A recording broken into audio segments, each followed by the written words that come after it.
This is American Dreams, a program where we interview thought leaders and entrepreneurs and bring their ideas to you in real-world context. Welcome to American Dreams. I'm with Mike Andrews today. He's the founder and managing partner at Hawkstone Capital and also serves as the CEO of Paper Airplane. Mike, welcome to today's show. Thanks, Alan. Thank you for having me. So, Mike, the guests coming on the American Dreams, we often want our listeners to understand their path in life, what brought them up to where they are today. And so if you can give us your background of your journey in life, of how you landed with the roles that you have currently. Sure, happy to. So I've actually taken a fairly interesting path, kind of changing careers 4 different times since college. But was born and raised in Cincinnati, Ohio. Went to school at the University of Cincinnati. After graduating, I went to work for a commercial bank in Cincinnati called Fifth Third Bank. And then several years after that, I went back to school, got my MBA, and made the first career change, went into consulting. So I was with Anderson Consulting, now Accenture, for a number of years. And then through a very odd set of circumstances, I went from financial services to manufacturing. So I went to work for a company called General Cable Corporation, who was headquartered in Cincinnati, Ohio, was a manufacturer of copper and aluminum wiring. And I went there because they had, the year before I started, they'd essentially gone bankrupt and were taken off a public exchange and made private, acquired by a private equity group. And the person they brought in to run the company changed the organization structure to create these strategic business units, so little mini P&Ls. And that was really appealing to me. They were interested in hiring me to run one of their businesses. So I started, at that point, had a little $50 million P&L. And then almost 15 years later, I ran a $1.6 billion portfolio of companies, 9 businesses rolled up into a group we called Energy and Infrastructure. And I did that for them globally. I then was traveling the planet for a while. I was running all of their international M&A. And the thing that kind of took me from that career path to then Hawkstone were really 2 different events. The first was going back to the early 2000s when oil and natural gas started rapidly rising. There was a lot of investment made into alternative energy, renewable energy, energy efficiency, smart grid technology. And originally, as a function of the role I had at General Cable, we started actively looking for growth opportunities in those markets. And so going all the way back to kind of 2003, we did about $10 million a year in wind farms. When I left in 2009, we did over $400 million a year. And it was during that period of time that I began actively speaking at energy conferences. So both fossil fuel based, but also clean tech. And on the clean tech side, when I would go in and speak at different conferences, they'd ask me to do these CEO roundtables. So I would meet with the collection of 4 or 5 CEOs of fairly early stage, predominantly water and energy related clean tech companies. So companies that had some sort of fantastic product or technology created by some scientist or entrepreneur. But many of them were challenged kind of building a business around the product or technology they had developed, and then figure out how to bring that product or technology to market profitably over a sustainable period of time. So that was one aspect of how and why I left General Cable. The other one was one of the businesses that reported to me was a test group. So we did accelerated cable life testing and partial discharge failure testing of medium voltage utility products. So essentially what that means is we could put a piece of cable on test and we could run that test and figure out where along that cable there were faults in the cable.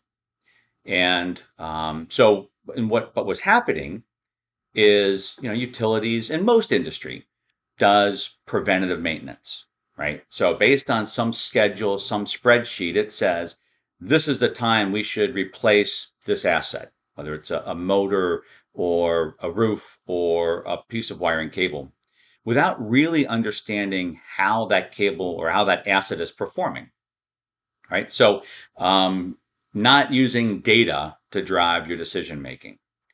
Well, so if you think about those two things that were occurring at the same time, I began getting very actively involved, both personally and professionally, kind of along those two lines. So I started looking into and going to impact investing events and clean tech events from a personal perspective. Well, in 2009, I decided to leave General Cable and started my own company called Hawkstone Capital. So originally, Hawkstone was a merchant bank working exclusively with water and energy related clean tech companies.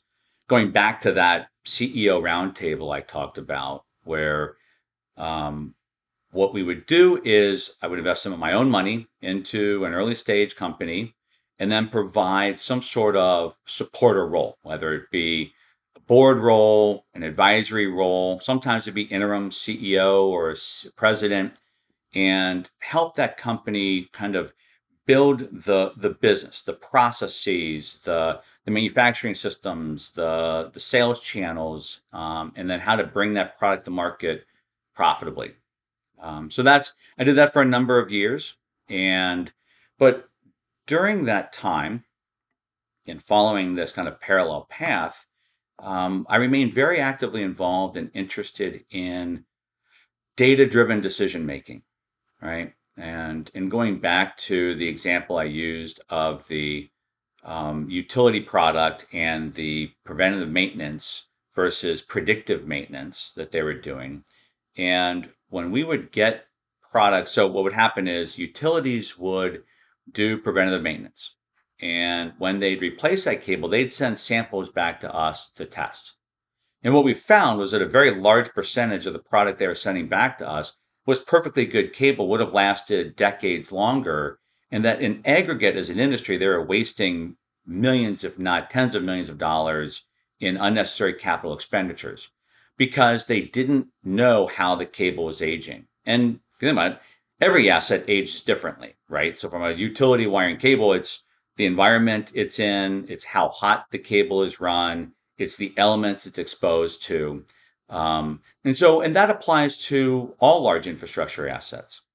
Well, the back at that point, drones weren't even commercially available. But fast forward 10 years, and now drones are becoming commercially available. And so what's happening is people are using sensors on drones to gather data from anything, basically, but large infrastructure assets that can then be analyzed and provide a data-driven information back to the client so they can make upgrades to their infrastructure. So, sorry, let me back up a second. So, the idea being that taking companies from preventative maintenance to predictive maintenance using data-driven decision making. And what we do at Paper Airplane is we put sensors on drones, but we can also use data from any data gathering device. So it could be satellite data, could be fixed wing data, could be handheld devices or drones. And we gather data from that asset where we can assess and inspect it to provide information back to our client to allow them to make better business decisions. With the whole idea being, how can you help companies lower operating costs, extend the life of their asset, and reduce their environmental footprint? So, Mike, in the world of that the sandbox that you play in Hawkstone Capital, are you using just your money, or do you manage other people's money, or how is all that focused on? Sure. So when Hawkstone originally started, it again essentially was a merchant bank using my own personal money. So again, making small investments into early stage clean tech companies and then getting actively involved in the development and building of that business. and then um, began raising money, helping companies raise money to further invest into the company. And Hawkstone took a bit of a slight change in mission several years into that, where we started then raising capital for other companies. Um, and now it's actually in the last 4 years has shifted its mission again slightly to provide a solution to three macro level trends. And these are trends that we've kind of looked at and developed over years, but they're essentially, it's not rocket science, but there are three macro level trends occurring today, at least in the United States. One is that there are over 12 million privately held companies in the United States that they estimate 70% of which will change hands in the next 10 to 15 years. And if you look at the survey data, over half of them would say they'd rather sell to another operating executive as opposed to a competitor. So that's one macro level trend. The second macro level trend is this explosion of family offices, many of which looking to make direct investments into individual companies. And the third, and it's something that we've discovered over the last few years, is that there's this entire population of people out there, just like myself, who spent kind of 2/3 of their career in large corporate America, got out of it for whatever reason, that would love to find a small private company to bring that Fortune 500 experience to execute a growth strategy. And so we've essentially aligned Hawkstone around providing a solution to those three macro level trends. So for all intents and purposes, we're an independent sponsor private equity group. So we don't have a fully committed fund, but we see opportunities come to us, companies that are either for sale, and again, looking to sell to another operating executive, or an operating executive that has a thesis or an acquisition target, but needs help developing a strategic plan and a business plan and financial modeling, and then putting that in front of investors that we know are interested in that type of an investment. That's how Paper Airplane came about as well. Size-wise, how big of a company do you want to work with? Well, if you look at the Hawkstone Capital website, we've got to say we're in that $1 to $6 million EBITDA range. And really, we focus there for two reasons.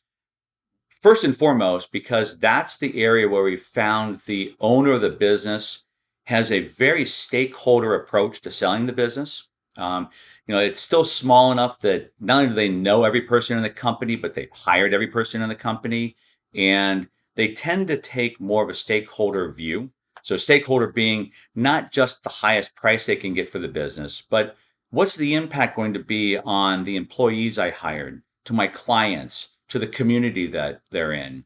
And they're more likely to sell to another operating executive as a very clearly stated strategy than a competitor, just because of the risk of that competitor shutting that business down and absorbing them. And typically, then, what's your exit? What's your plan, though? People that are joining with you, how long do you want to be associated with the company? So the one thing that I really like about our structure the most is that we have 100% flexibility to the strategy, the terms, the exit, and we can do each individual acquisition differently based on primarily it's really what the exit strategy is for the investors.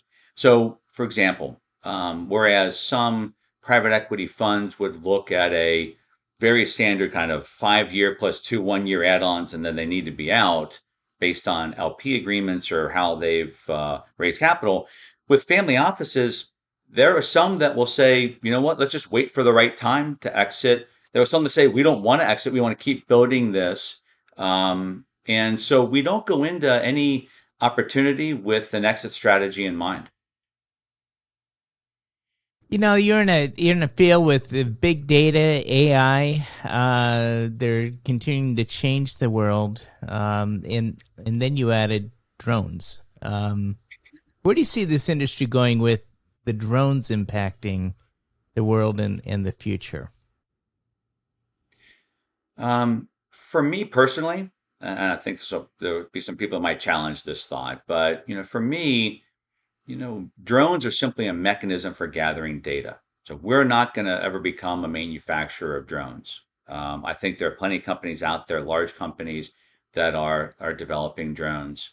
And what we're finding, what we see, is that kind of it's almost like flat screen TVs. Every 6 months, there's a better, cheaper, more capable model that hits the market. So for us, that is just a mechanism for gathering data. More importantly, are the sensors that are being developed in order to gather more and more accurate information about assets that you're inspecting or assessing, right?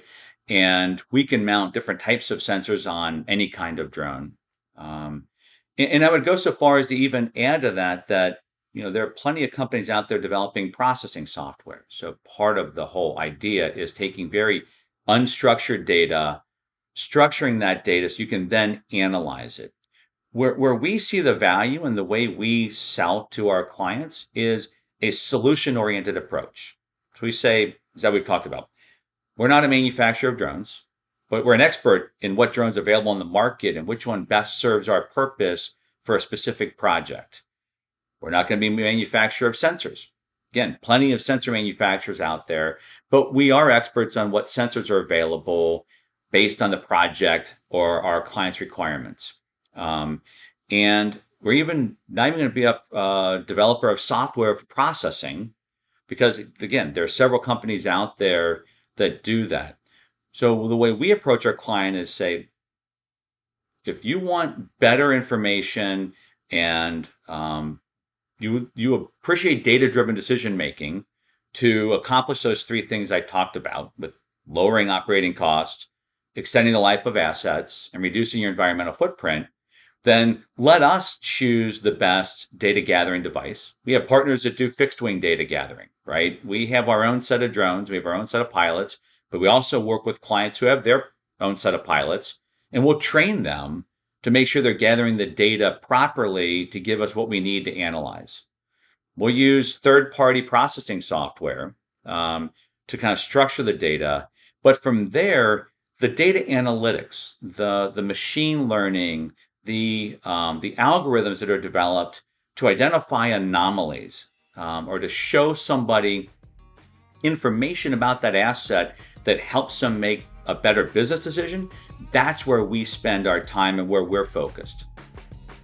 Mike, I appreciate you coming on the show today and sharing, your story of Hawkstone Capital, how it came to be, and also Paper Airplane.